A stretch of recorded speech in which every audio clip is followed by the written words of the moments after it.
Si je vous disais que Lily Silk, la marque mise en avant par tous les influenceurs, est du Made in China. Ces influenceurs vous disent que la soi-disant top qualité de ces vêtements justifie les prix indécents. Mais est-ce vraiment le cas? Eh bien, je vais tester cette marque et je vais sûrement apporter un discours beaucoup plus nuancé par rapport à celui que vous avez probablement déjà entendu. Comme d'habitude, je vais tester la marque dans son entièreté. Donc, je vais aller voir sur le site internet, l'expérience client, la DA du site internet, le style vestimentaire. Évidemment, je vais essayer les vêtements et je vais vous donner mon avis en tant que couturière au niveau, par exemple, du choix du tissu, des finitions, pour voir si ce sont vraiment des vêtements de qualité. Je vais vous donner un petit peu de contexte pour les personnes qui ne connaîtraient pas Lily Silk. Lily Silk, c'est une marque de vêtements qui est spécialisée dans la soie, littéralement silk, ça veut dire soie. En anglais, c'est une marque de vêtements haut de gamme, voire très haut de gamme. Ça dépend ce que vous considérez étant haut de gamme ou très haut de gamme. Pour vous donner une idée, j'ai acheté deux vêtements, donc un chemisier et un pantalon pour une valeur totale de 390 €. En termes de style vestimentaire, on est sur un style élégant, chic. Il y a aussi cette fameuse simplicité. Ça suit vraiment cette trend all money qu'on voit beaucoup sur les réseaux sociaux. Et puis, il y a aussi des notions de qualité. Donc, c'est un produit haut de gamme, qualité et durabilité. En tout cas, c'est ce que la marque nous vend. Allez, on va commencer tout de suite avec le site internet. Alors, lorsque l'on arrive sur la page d'accueil, on tombe sur un carrousel avec différentes collections. On s'adresse d'ailleurs à un public exclusivement féminin quand même. Lorsque l'on scroll down, on a des vêtements mis en avant avec des promos jusqu'à moins 60%. Ensuite, après, on a Bienvenue chez Lily Silk, s'inscrire pour bénéficier de moins 20%. Donc encore des promos. On descend, pyjama, meilleure vente, maison.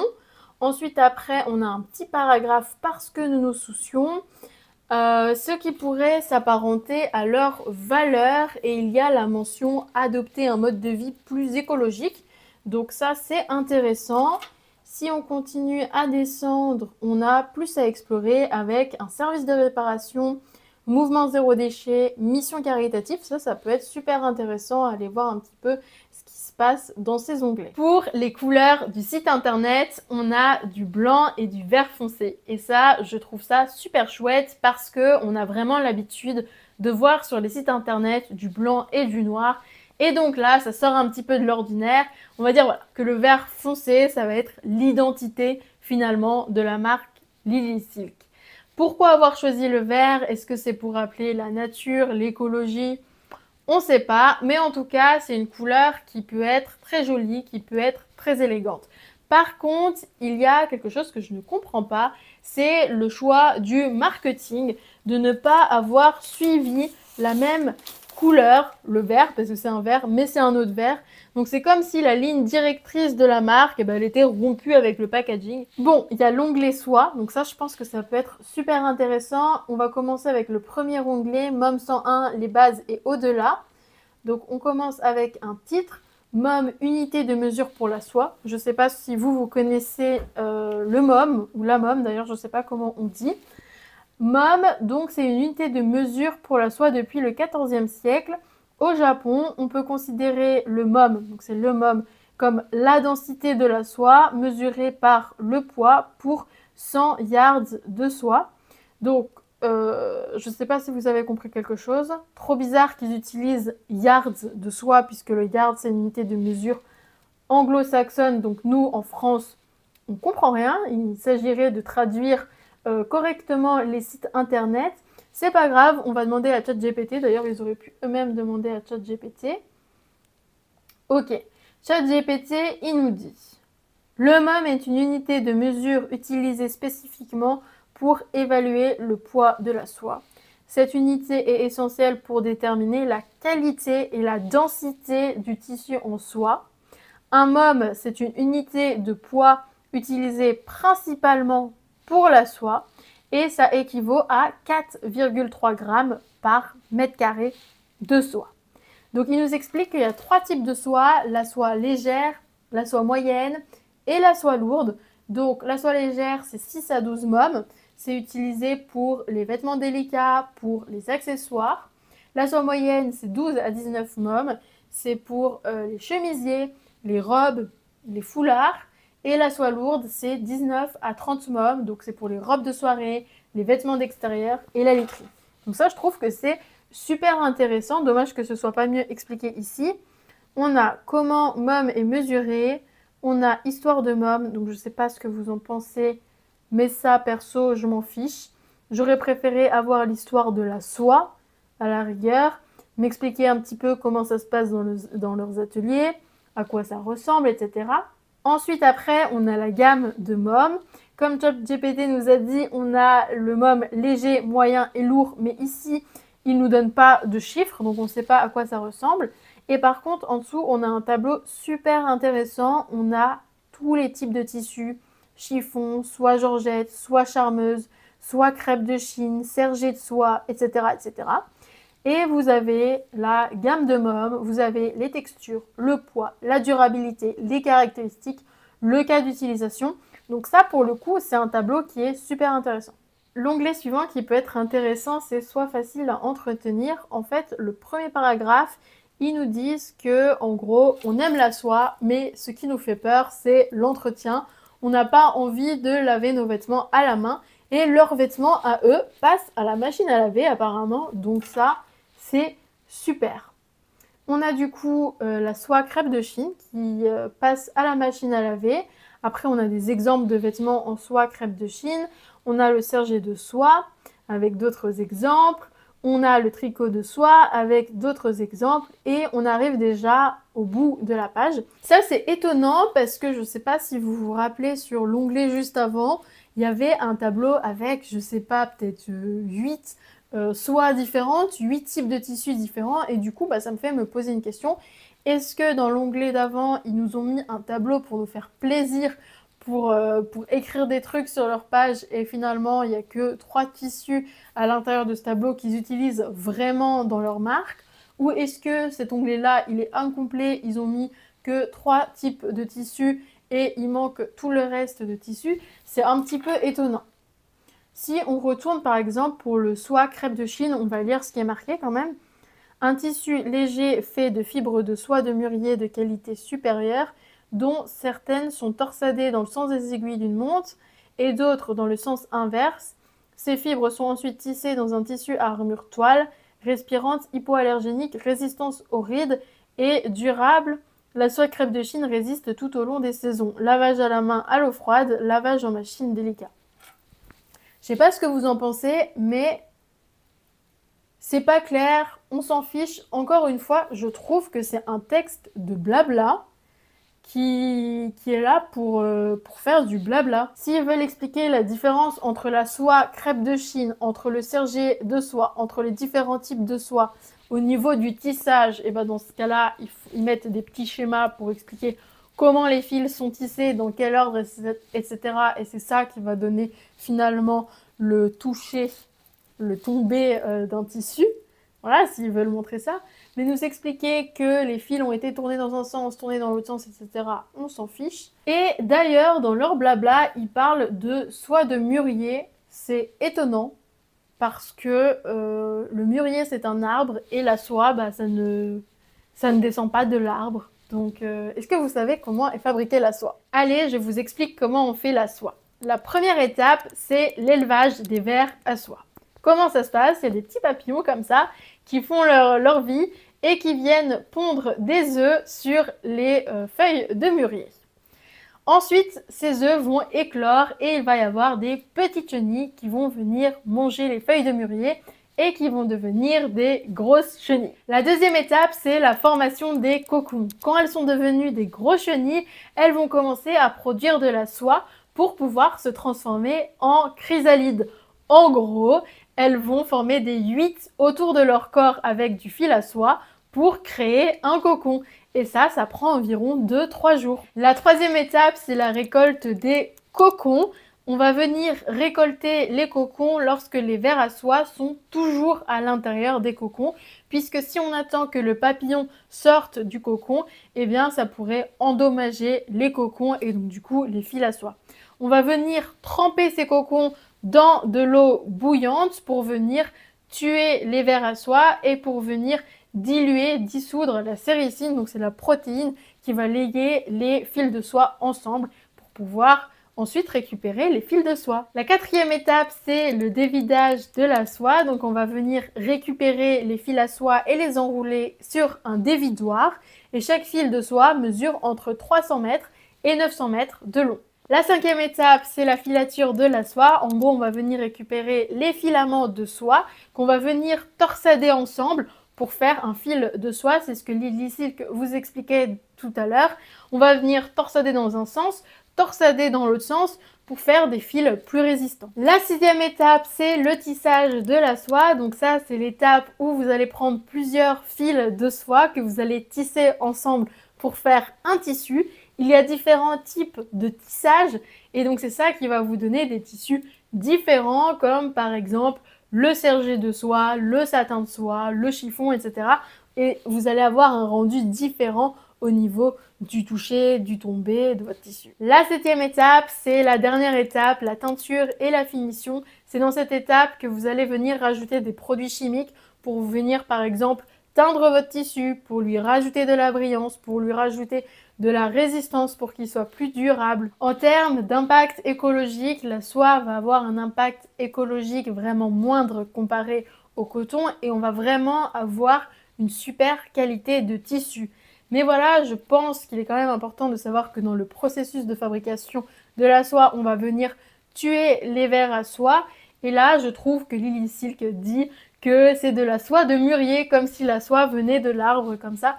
Je trouve qu'encore une fois, ils sont pas clairs sur ce qu'ils disent. Ils brodent un petit peu, ils mettent du texte comme ça qu'on comprend pas forcément pour, voilà, pour nous faire plaisir. Allez, allez-y, ça va vous faire plaisir. Allez, on va aller faire un tour sur l'onglet femmes. Donc on va aller dans nouveautés pour voir un petit peu ce qui se fait lorsque on arrive. Alors, il y a 217 articles, donc c'est vraiment pas mal, hein, vous avez le choix. Et quand on scroll down, franchement, les vêtements, ils sont trop beaux. J'aime vraiment beaucoup ce style. Ah, voilà. Donc là, on arrive sur la tenue que j'ai choisie. Donc c'est exactement ce chemisier avec ce pantalon. On va commencer par aller voir ce chemisier. Donc en fait, je cherchais vraiment un chemisier avec du caractère, quelque chose d'assez unique. Parce que c'est vrai qu'à force d'avoir que des vêtements basiques, et ben on se retrouve avec une garde-robe basique. Et donc du coup, une tenue basique, donc c'est un petit peu dommage. Alors, la blouse à manches lanterne, c'est vraiment les manches en fait qui m'ont fait craquer sur cette blouse. Donc je descends, je vous montre les photos, mais vraiment le rendu, il est trop beau. En plus, c'est du vert, je n'ai pas de vert dans ma garde-robe et c'est trop beau. J'ai trop hâte de l'essayer, mais avant, on va aller lire un petit peu la description. Donc au niveau du matériel, donc du tissu, c'est de la soie crêpe de Chine, donc on en a déjà parlé tout à l'heure. C'est un tissu léger fabriqué à partir de fibres de soie de mûrier de qualité supérieure dont certaines sont torsadées dans le sens des aiguilles d'une montre et d'autres dans le sens inverse. Mais on a déjà lu ce texte. C'est exactement le même texte qui a été marqué tout à l'heure. Entretien, lavage à la main à l'eau froide, séchage à plat, repassage à basse température ou nettoyage à sec. Étonnant parce que tout à l'heure dans l'entretien, il disait que la soie crêpe de Chine pouvait aussi se passer à la machine à laver et là, ce n'est plus le cas sur ce vêtement. Au niveau de la description, la pièce de résistance réside... La pièce de résistance? Mais... la pièce de résistance? Je pense que Lily Silk, il faut vraiment qu'ils embauchent quelqu'un dans la traduction parce que la pièce de résistance... Ok, bon, très bien. Réside dans les manches lanternes semi-transparentes et l'encolure à nœud noué qui vous permet d'ajuster le niveau de sophistication grâce à des possibilités d'association illimitées. Laissez vos choix de mode devenir l'expression de votre grâce intérieure. Waouh! Ensuite, au niveau du détail, on a de la soie crêpe de Chine 18 mômes. Donc ça, c'est pas mal 18 mômes parce que ChatGPT, il nous a dit tout à l'heure que pour un chemisier, il fallait qu'on ait entre 12 et 19 mômes. Donc on est à 18 mômes, donc on est plutôt une qualité assez haute. Après, soit Georgette 10 mômes. Comment ça, soit Georgette? Ok, donc l'encolure et les manches, c'est pas en crêpe de Chine, c'est en georgette, donc 10 mômes. C'est pas mal la georgette parce que c'est ce qui va donner ce côté fluide, vaporeux, et c'est ça qui va être joli au niveau des manches, voire un petit peu par transparence les bras. Ça va vraiment apporter une petite touche en plus, la soie georgette. Mais en fait, ce que je reproche, c'est que en gros, on a marqué soit crêpe de Chine en disant 18 mômes, et lorsque on va dans description, après on ouvre voir plus, on finit par trouver en petit que finalement le haut il n'est pas que en crêpe de Chine mais aussi en georgette. Et en fait c'est ça que je reproche à Lily Silk depuis le début, c'est qu'ils sont pas clairs sur leur site internet. Encolure nouée, fermeture boutonnée au dos, manche fendue sur le côté, léger pli à l'encolure, manche lanterne, et après il y a le code, donc ça doit être le code du vêtement. Après, il y a un onglet livraison et retour. Donc, livraison gratuite sur commande. Bon, voilà, les prix des vêtements sont tellement chers que la livraison, elle ne peut être que gratuite. Après, il y a un onglet retouche et réparation. Donc, ça, c'est vraiment bien si vous avez besoin de faire des retouches ou des réparations sur votre vêtement. Et au niveau du retour, les frais de retour sont gratuits sur les commandes contenant les articles de femmes si c'est la première fois que vous retournez un article depuis la France. Donc ça, encore une fois, je trouve que c'est pas normal. Lorsque on achète un vêtement, celui-là, il coûte là 155 €, il est affiché à 155 € aujourd'hui. Lorsque on paye un vêtement 155 €, on veut pouvoir le retourner gratuitement. Et pas seulement si on est une femme, parce qu'apparemment sur les articles maison et les articles hommes, le retour n'est pas gratuit. Et pas seulement la première fois. En fait, tout ça, ça fait partie de l'expérience client. Lorsque on achète un produit de luxe, lorsqu'on achète un produit cher, on s'attend pas à seulement que le produit soit bien, on s'attend aussi à tout ce qu'il y a autour qui soit bien. Et d'ailleurs, en parlant de retour, parce que j'ai effectué le retour du pantalon déjà, et finalement, voilà, j'ai bien été remboursée, mais encore une fois, l'expérience client, elle n'était pas au top.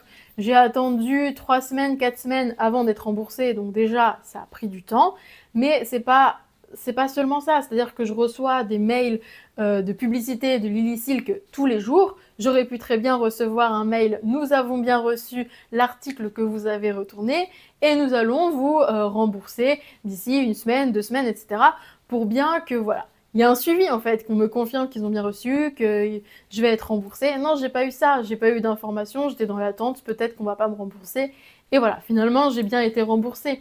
Mais encore une fois, c'est l'expérience client qu'il y a autour du vêtement et qui est très important pour des vêtements qui sont aussi chers. Dernière chose sur cette blouse à manches lanterne, vous pouvez cliquer sur le « Quelle est ma taille ?» pour choisir votre taille. Vous avez marqué vos dimensions avec tour de poitrine, donc vous rentrez votre tour de poitrine, vous rentrez votre tour de taille et ça vous sélectionne automatiquement votre taille. Vous n'avez même pas à regarder, vous n'avez même pas à vous tromper, ça le fait automatiquement pour vous, donc ça c'est vraiment pas mal. Ok, on passe au pantalon. Donc le pantalon de soie couple ample taille haute. Ok, donc on va voir dans matériel, donc le tissu, hein, je suppose que c'est encore une mauvaise traduction. C'est de la soie charmeuse, donc je pense que pour moi c'est l'équivalent à du satin de soie. C'est vraiment l'idée que vous avez de la soie très brillante, très fluide. Donc c'est le tissu emblématique de Lily Silk. La soie charmeuse est fabriquée de manière responsable en utilisant une technique de tissage unique qui crée un éclat lustré semblable à des perles d'un côté du tissu, tandis que l'envers présente une finition mate. Ce motif distinctif ajoute une douceur ultime à n'importe quelle tenue ou décoration d'intérieur. Hein? Décoration d'intérieur? Respirante, hypoallergénique, retient l'humidité, bien drapée et résistante tout au long des saisons. Je sais pas si c'est parce que je suis de plus en plus fatiguée. Bon, c'est peut-être parce que je suis fatiguée. C'est pas grave. Entretien. Il n'y a toujours pas la machine à laver, donc c'est pas grave. Hein, c'est toujours au lavage à la main. Donc le petit topo tout à l'heure pour dire que c'était facile de laver la soie, bah peut-être pas tant que ça. Ensuite, description. Construit pour un look luxueux, la soie respirante avec un drapé fluide améliore la facilité et le mouvement de ce pantalon à jambes larges, conçu à la perfection à partir de notre soie de mûrier 30 mom de qualité supérieure.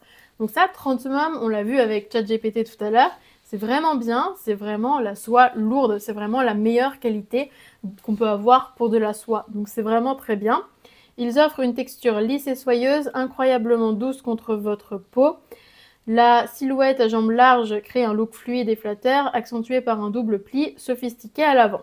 Que vous assistiez à un événement formel ou que vous cherchez simplement à rehausser votre garde-robe décontractée, ce pantalon est un ajout indispensable. Voilà. Du coup, au niveau de la description, soie de mûrier 30 mom, douce, lisse et résistante aux rides, taille haute, ça c'est bien, j'aime beaucoup les pantalons taille haute, coupe ample de la hanche à la cuisse, jambes volumineuses, soie dense avec un éclat époustouflant, style chic, passant de ceinture, convient pour les occasions décontractées et professionnelles. Le mannequin mesure, ça c'est important, 1m75 et porte une taille 4. Je ne sais pas à quoi correspond la taille 4. Mais 1m75 c'est important parce que si vous regardez, le pantalon il descend vraiment tout en bas de ses pieds. Donc je ne sais pas quelle taille vous faites, mais c'est vraiment pour les grandes. Je fais 1m70, donc probablement qu'il faudra que je fasse un ourlet de 5 cm. Et ensuite après on a l'information sur la livraison et le retour. Et ça me fait penser qu'en fait on n'a eu aucune information sur le made in, fabriqué où. On ne sait pas. En fait, il me semblait que c'était obligatoire de marquer où c'était fabriqué. C'est obligatoire de le marquer quand c'est en Europe. Du coup, c'est pas en Europe et je suis allée chercher. Et en fait, tout est fabriqué en Chine. Donc, voilà. Made in China. C'est dommage, hein, c'est peut-être pour ça qu'ils cherchent à le cacher, parce que quand c'est du Made in China, automatiquement, dans notre tête, bah, c'est beaucoup moins qualitatif.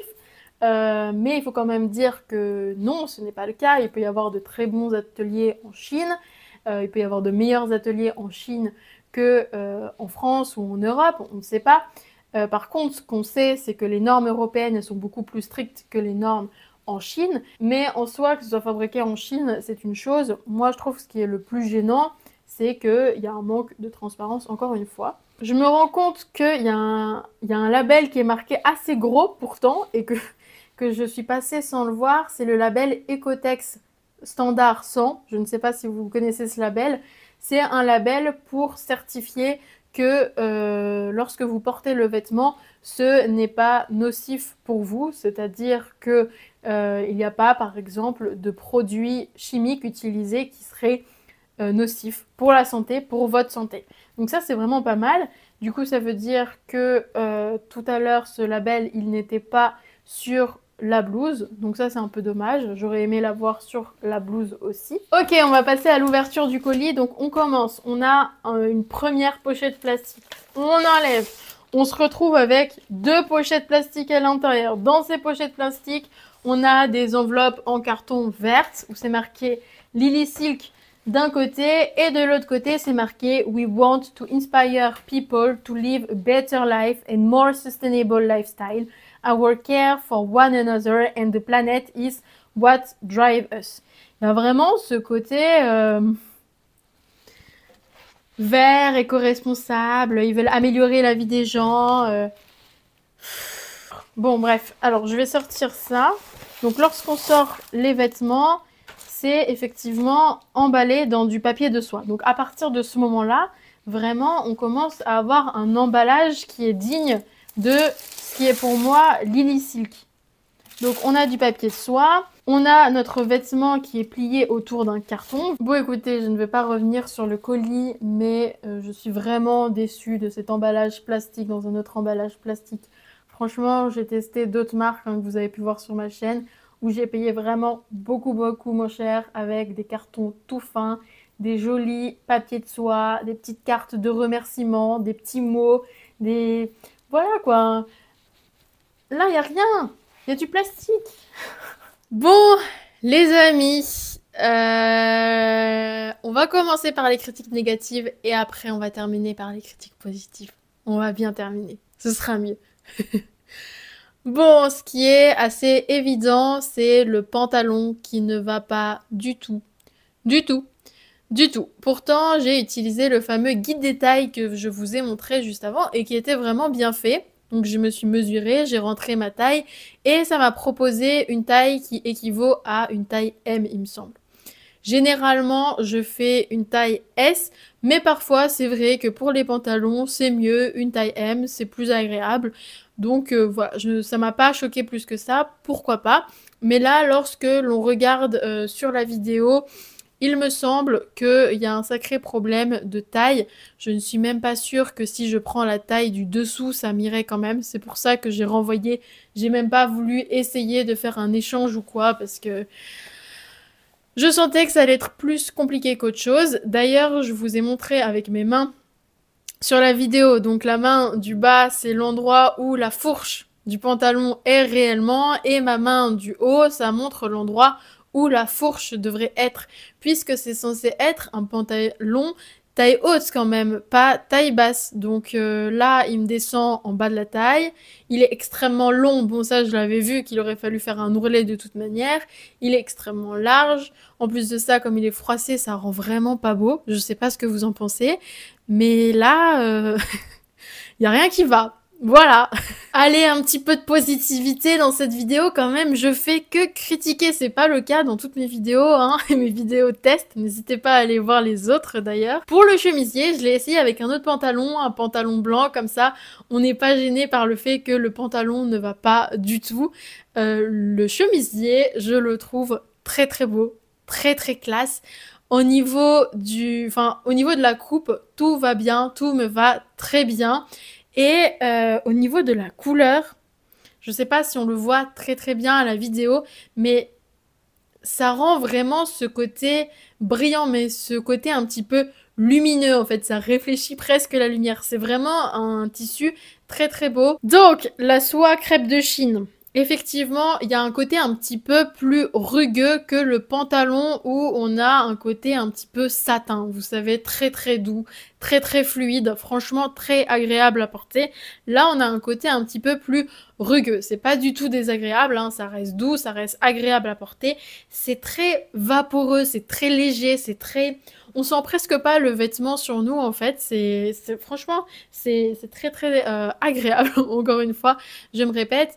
Et d'ailleurs, pour donner un petit peu de comment dire, de nuance, pour donner un petit peu de nuance sur le pantalon, la coupe elle ne va pas du tout, mais au niveau du tissu, on voit que c'est un tissu de très bonne qualité. On voit que le tissu, il a un beau tombé, il est bien lourd, il est bien épais, il est doux.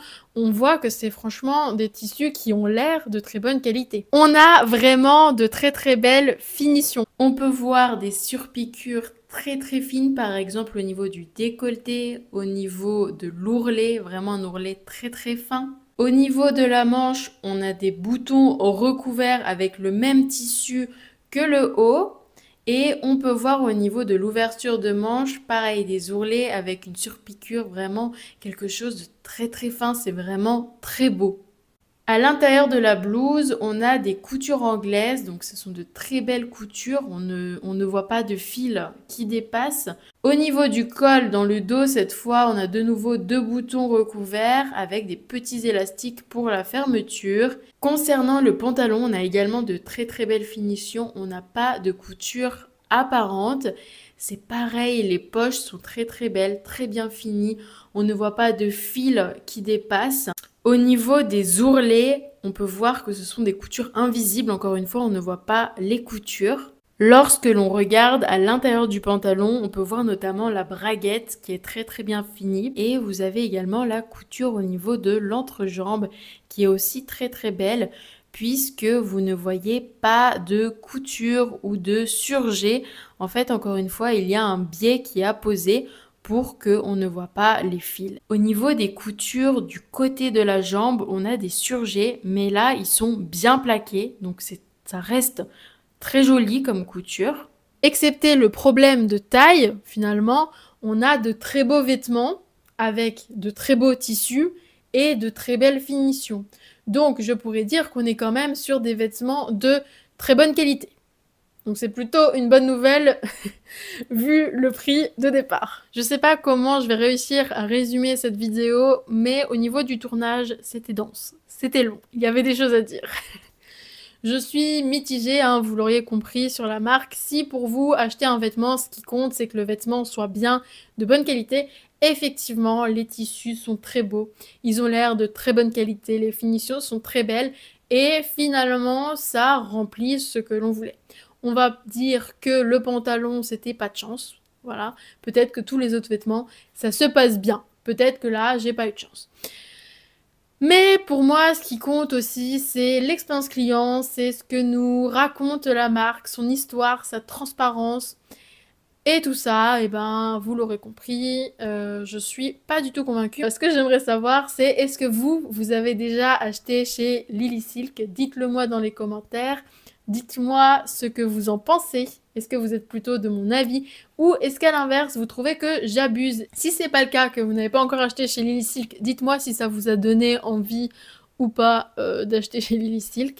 Et puis voilà, si cette vidéo vous a plu, n'hésitez pas à vous abonner, à me laisser un j'aime. Et puis moi, je vous dis à dans 2 semaines.